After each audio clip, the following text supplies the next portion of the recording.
सन्माननीय व्यासपीठावरील मान्यवर आणि गेल्या 5 वर्षामध्ये आम्हाला आमच्या 10वीच्या म्हणजेच पूर्ण शाळेलाच अगदी आपल्या स्वतःच्या पाल्याप्रमाणे सांभाळलेले माझे सर्व गुरुजन वर्ग. आजचा हा दिवस आमच्या 10वी अ आणि ब या दोन्ही वर्गांच्या हृदयामध्ये सुवर्ण अक्षरांनी कोरला जाणारा आजचा हा दिवस आहे. मला असं वाटतं की 2020 साली जेव्हा मी या शाळेत आलो तेव्हा अतिशय घाबरलेलो होतो, धांदरलेलो होतो. पण सगळ्याच इथल्या गुरुजन वर्गांनी, शिक्षकांनी आम्हाला इतका जिव्हाळा लावला, इतकं प्रेम दिलं की आमची भीती गेली आणि शाळेबद्दल एक आत्मीयता निर्माण झाली. माझ्या शाळेच्या पहिल्या दिवसापासून ते आजपर्यंत मला प्रत्येक दिवशी शाळेत येताना एक नवी उत्सुकता वाटत होती, एक नवा आनंद वाटत होता की कधी एकदा शाळेत यावं.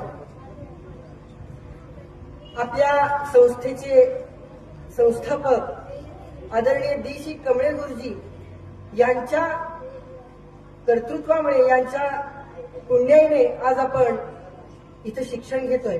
खरं तर मी असं म्हणेन की कमळे गुरुजी म्हणजे एक मोठे वटवृक्ष होते आणि दक्षिण सोलापूर तालुक्यामध्ये शिक्षणाची ज्ञानगंगा अशा ओळखल्या जाणाऱ्या आपल्या सगळ्या संस्था, आपल्या सगळ्या शाळा आणि त्या शाळेच्या मार्फत घडलेले आपण विद्यार्थी. मी खरं तर आज मला आपल्या सर्व शिक्षकांबद्दल एकच वाक्य म्हणावं वाटतं की दिव्यत्वाची जेथ प्रचिती तेथे कर माझे जुळती. मी एक मातीचा गोळा होतो तर त्यातून मला कलश निर्माण करून आज आपल्या सर्वांसमोर उभं करणारे माझे सर्व गुरुजन वर्ग आहेत.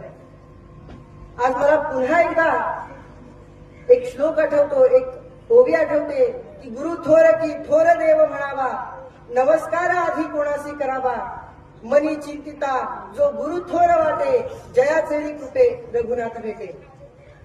आज देवापेक्षा सुद्धा मोठं महत्व माझ्या सगळ्या गुरुजन वर्गाचं आहे. अतिशय जड अंतःकरणाने मी आतापर्यंत या व्यासपीठावरती बोलण्याला कधीच घाबरलो नाही.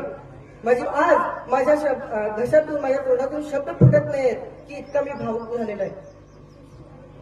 मला खंत वाटते, म्हणजे आगाऊपणा किंवा खोडसाळपणा तर सगळेजणच करतात, परंतु खास आमचे कुलकर्णी सर असतील, पोद्दार सर असतील, तेली सर असतील, सगळ्या शिक्षकांकडून त्यांच्याकडून रागवून घेण्यासाठी म्हणून आगाऊपणा किंवा खोडसाळपणा करण्याची संधी आम्हाला यापुढे मिळणार नाही, या गोष्टीची मला खंत वाटते. ते शब्द आमच्या कानावर पडणार नाही. आणि पुन्हा एकदा कुलकर्णी सर आमचे म्हणजे काही गोष्टी मला खरोखर बोलायचं वाटतात. 5 वर्षाच्या माझ्या आठवणी आहेत. सर बोलत होते की म्हणजे तासाला शिकवताना असो आपण जीवन थोडंसं इकडं, हे आम्हाला यापुढे ऐकायला मिळणार नाही. किंवा चुकून जे सर तासाला येत होते ते सुद्धा यापुढे घडणार नाही, या गोष्टीची भयानक खंत वाटते. आणि अशी शाळा या पुढं, म्हणजे खरं तर मी देवाला प्रार्थना करेन, जर खरोखरच पुनर्जन्म वगैरे काही असेल किंवा पुढचा जन्म वगैरे असेल तर पुन्हा एकदा मला याच शाळेत देवाने पाठवावं, याच गावामध्ये जन्म द्यावा आणि याच सगळ्या शिक्षकांकडून मला 10वी पर्यंत शिक्षण मिळावं, अशी मी देवाच्या चरणी प्रार्थना करतो आणि थांबतो. धन्यवाद.